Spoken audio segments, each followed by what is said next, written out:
अन्नपूर्णा कही जाने वाली माता सीता एक दिन खुद कह बैठी, प्रभु कोई ऐसा ब्राह्मण बुलाइए जो जी भर के खाए।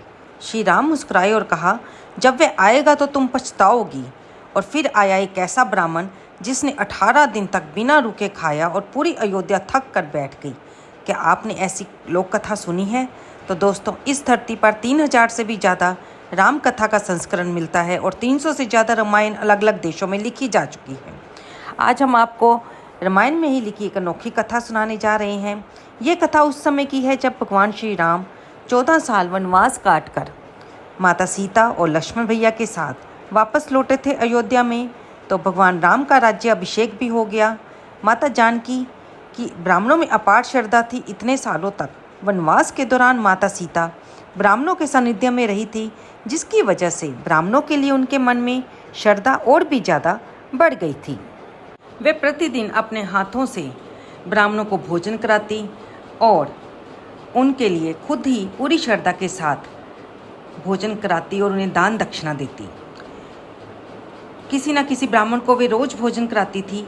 एक दिन की बात है, माता सीता भगवान राम से उदास होकर बोली, प्रभु मैं प्रतिदिन ब्राह्मण के लिए पूरी श्रद्धा और प्यार से भोजन प्रसाद बनाती हूँ, लेकिन जब कोई ब्राह्मण भोजन करने आता है तो ऐसा लगता है कि वे पेट भर कर नहीं खाते, थोड़ा सा भोजन करके चले जाते हैं, कोई ढंग से भोजन ग्रहण नहीं करते।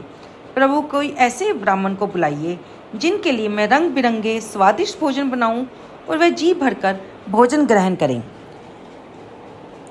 ऐसा मत कहो देवी, कभी कोई ऐसा ब्राह्मण आ गया तो आप भोजन बनाते बनाते थक जाएंगी। अभी तक आपका सामना असली ब्राह्मण से नहीं हुआ है। हे प्रभु, आप ये क्या कह रहे हो? क्या जितने ब्राह्मणों को मैंने अभी तक खिलाया है, क्या वो असली ब्राह्मण नहीं थे? कोई कितना खाएंगे? वो अपना पेट भरेंगे। मैं तो पूरी बारात को भोजन करा चुकी हैं। आप जानते ही हैं ना, जब हमारा विवाह हुआ था तो विवाह से पहले कितने सारे ऋषि मुनि वहाँ पधारे हुए थे। 10,000 से ज़्यादा राजा भी वहाँ पे थे। और फिर सम्राट दशरथ अपने अधीन सभी राजाओं के साथ बारात लेकर आए थे। बड़ी बड़ी सेनाएं आई थी। ऐसे हालात में मेरे पिताजी चिंतित थे कि सब कुछ कैसे शांतिपूर्वक संपन्न होगा। परंतु मैंने अपने सारे कार्य जिम्मेदारी से पूरे समय से निभाए थे और किसी भी चीज़ की कोई कमी नहीं हुई थी। ऐसे में मेरे पिताश्री ने मेरा नाम अन्नपूर्णा थोड़ी ना रखा है। प्रभु श्री राम ने सोचा कि देवी सीता को शायद इस बात का अहंकार हो गया है। जगत जननी सीता के अंदर अहंकार ने घर कर लिया है। ये तो बिल्कुल भी अच्छी बात नहीं है। उन्होंने कुछ सोचा और कहा, हे सीते, ठीक है, मैं किसी ब्राह्मण को बुलाता हूँ जिसे आप जी भरकर भोजन करा सकें। इसके पश्चात भगवान श्री राम ध्यान लगाते हैं और अगस्त मुनि के ध्यान में पहुँच जाते हैं। ये वही अगस्त मुनि हैं जिन्होंने मात्र 3 अंजलि में पूरे समुद्र को पी लिया था। ध्यान में वह श्री राम जी से बातें करते हैं और पूछते हैं, क्या आज्ञा है प्रभु? तब भगवान राम उनसे कहते हैं कि हे ऋषिवर, देवी सीता इस बात को लेकर काफ़ी चिंतित है कि कोई भी ब्राह्मण जी भर के भोजन नहीं करते। इसलिए मैं चाहता हूँ कि आप उन्हें अपना असली रूप दिखाइए। दूसरे दिन अगस्त मुनि अयोध्या पहुँच गए। भगवान श्री राम के दरबार में पधारे। माता सीता ने उनका प्रसन्नतापूर्वक स्वागत किया, उन्हें प्रणाम किया, उनके चरण धोकर उनसे आशीर्वाद लिया। तब भगवान श्री राम ने कहा, हे ऋषिवर, मेरी इच्छा है कि आज आप यहीं पर भोजन ग्रहण करें। श्री राम, मेरी इच्छा तो भोजन करने की अभी नहीं है, लेकिन फिर भी अगर आप आग्रह करते हैं तो थोड़ा बहुत खा लूँगा। तब माता सीता बोली कि ऋषिवर, मैं चाहती हूँ कि मैं आपको अपने हाथों से भोजन बनाकर परोसूं। और तब ऋषिवर बोले कि अगर आपकी ये इच्छा है तो मैं आपकी इच्छा का सम्मान करता हूँ। आप भोजन बनाइए माते, मैं अवश्य खाऊंगा। माता सीता काफ़ी खुश हो गई। उन्होंने भोजन बनाना शुरू कर दिया। रसोई घर के द्वार पर ही अगस्त मुनि के लिए आसन लगाया गया। सोने की थाली सजाई गई, उसमें 56 प्रकार के व्यंजन सजाए गए। छोटी छोटी कटोरियों में अलग अलग तरह के व्यंजन सजे थे। थाली के बीच में पूरियाँ रखी गई। अगस्त मुनि ने थाली को देखा और फिर भगवान श्री राम जी की ओर तिरछी नज़र से देखा। तब भगवान श्री राम ने इशारे में ही उनको भोजन प्रारंभ करने के लिए कहा। महाराज, आप भोजन करना प्रारंभ करें, माता सीता ने कहा। तब अगस्त जी थाली की ओर मुस्कुराने लगे देखकर। तब माता सीता उनसे कहती है, ऋषिवर, आप भोजन क्यों नहीं प्रारंभ कर रहे? मुझसे कोई भूल हो गई है क्या? देवी, अगर भोजन कराना है तो ढंग से कराइए, नहीं तो आप रहने दीजिए। ऋषिवर, आप ऐसा क्यों कह रहे हैं? माता सीता ने कहा, मुझसे भूल हो गई तो कृपया बताइए। तब ऋषिवर कहने लगे कि देवी, इतने से भोजन से मेरा क्या होगा? ये बात सुनकर माता सीता खुश हो गई और वह सोचने लगी कि पहली बार कोई भोजन करने वाला आया है। वह बोली, महाराज, आप भोजन प्रारंभ कीजिए, मैं बनाती हूँ। ये तो मेरे लिए बहुत प्रसन्नता की बात है। आप जितना जी भरकर भोजन ग्रहण करेंगे, मुझे उससे ज़्यादा खुशी होगी। मैं अपने आप को धन्य समझूंगी। दिन के 11 बजे अगस्त ऋषि ने भोजन करना प्रारंभ किया और शाम के 6 बज गए, लेकिन उन्हें डकार ही नहीं आ रही थी। ब्राह्मण देवता रुकने का नाम ही नहीं ले रहे थे। सभी हैरान थे। दोस्तों, अगर आपको ये कहानी मज़ेदार लग रही है तो कमेंट बॉक्स में जय सीताराम अवश्य लिख देना और लाइक भी अवश्य कर देना। शेयर करना तो बनता ही है। तो देखिए, चलते हैं अपनी कथा की ओर कि आगे क्या होता है। जानकी जी ने कई बार आटा गूंदा। शाम हो गई। माता सीता ने अगस्त ऋषि से पूछा, ऋषिवर, कुछ और लाऊं? तब अगस्त मुनि ने जवाब दिया, अभी तो ठीक ढंग से मैंने खाना माते शुरू ही नहीं किया है और आप अभी से पूछने लग गई। नहीं बाबा, ऐसी कोई बात नहीं है। आप प्रेम से भोजन ग्रहण कीजिए, मैं अभी लाती हूँ। माता सीता ने गणेश जी की दोनों पत्नियों रिद्धि और सिद्धि का आह्वान किया। माता के बुलाने पर वे दोनों वहाँ आई और माता के साथ भोजन बनाने में लग गई।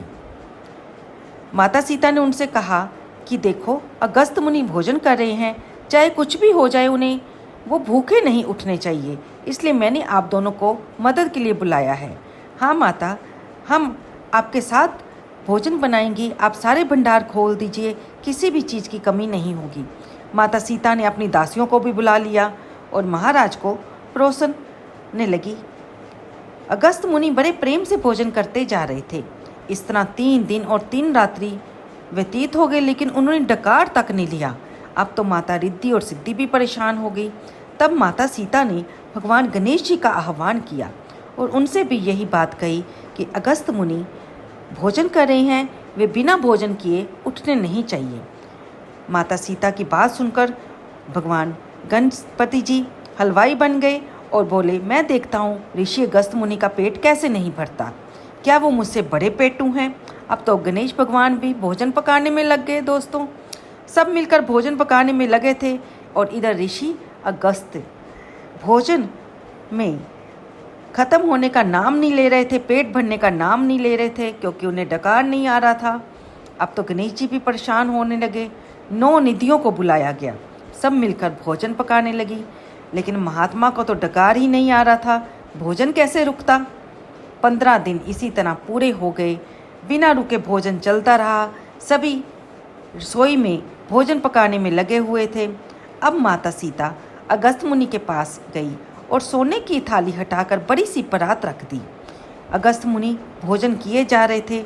अब 1.25 दिन और भी पूरा हो गया, लेकिन अगस्त जी के चेहरे पर कोई भी शिकन का निशान नहीं था। माता सीता ने समझ लिया कि आज भी जे भोजन करते जाएंगे। उन्होंने देवियों को याद किया। माता सीता के याद करने पर माता लक्ष्मी, माता सावित्री, माता पार्वती जी भी वहाँ आ गई और वे सब मिलकर माता सीता की मदद करने लगी। इसके अलावा महल की जितनी भी सारी महिलाएं थीं वो तो पहले ही सेवा में लगी थी, लेकिन भोजन बनाते बनाते खिलाते खिलाते सारी देवियां भी विफल होने लगी।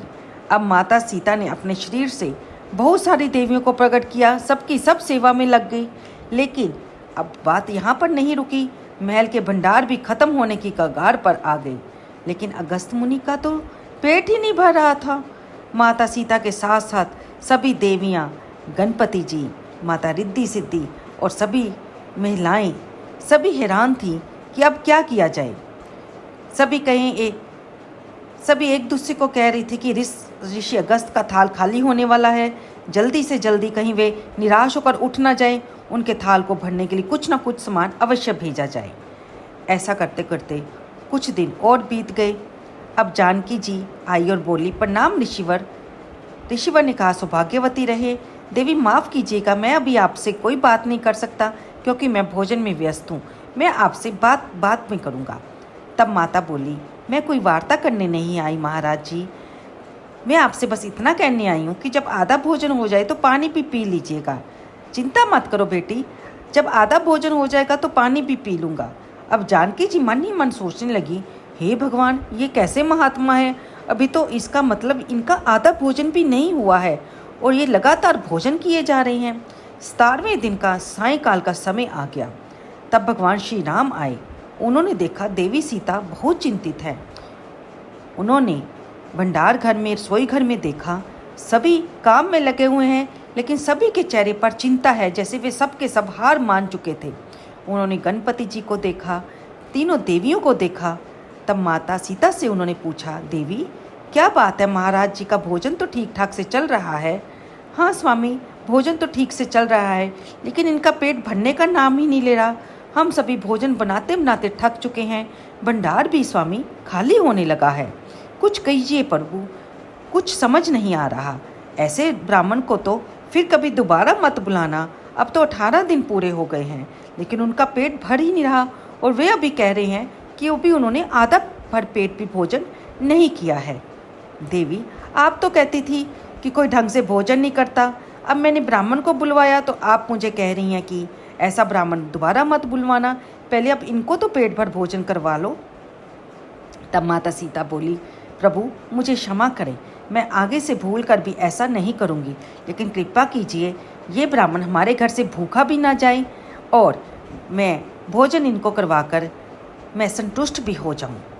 तब महाराज राम रसोई घर के द्वार पर गए। उन्होंने देखा ऋषि अगस्त्य भोजन कर रहे थे।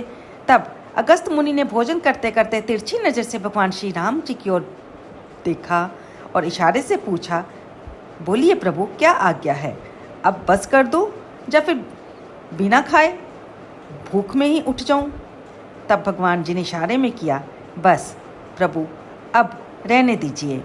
तब जाकर 18वें दिन शाम को अगस्त मुनि को डकार आई और उन्होंने कहा, लाइए देवी, अब आधा भोजन हो गया, पानी पिलाइए। भगवान राम ने कहा, देवी अगस्त मुनि के लिए जल लाइए। माता सीता ने घड़ों में पानी की व्यवस्था की, लेकिन उन घड़ों से पानी पीकर ऋषि अगस्त्य का क्या बनने वाला था। तो वे बोले, इतना पानी से हमारा क्या बनेगा बेटी, हम पानी पीते हैं तो ढंग से पीते हैं, ऐसे रोज़ रोज़ तो पानी पीते नहीं, कभी कभार पीते हैं। तो महाराज पानी की व्यवस्था ऐसे नहीं हो पाएगी। तब भगवान श्री राम जी ने उन्हें कहा कि आप तो जोगी हैं, ऐसा कीजिए, आप तो कई कई दिनों तक भूख प्यास को रोक लेते हैं। आपने इस युग में भोजन कर लिया, अब दूसरे युग में आप पानी पी लेना। जब द्वापर युग आएगा तो मैं कृष्ण के अवतार में आऊँगा, धरती पर जन्म लूँगा, उस समय मैं गिरिराज को उठाऊँगा। तब क्रोध में आकर इंद्र जल की वर्षा करेंगे। उस जल से जब मथुरा वृंदावन जलमग्न होगा, तब यही सीता माता राधा रूप में अवतार लेंगी और आपका आह्वान करेंगी। तब वहाँ आप पर आकर सारा जल आप पी लेना। भगवान राम जी के कहने से ऋषि अगस्त मुनि अपने आसन से उठे। उन्होंने माता सीता और भगवान राम को आशीर्वाद दिया और उनके भंडारे फिर से पहले की तरह हो गए। ऋषि अगस्त वापस अपनी तपोभूमि की तरफ चल दिए।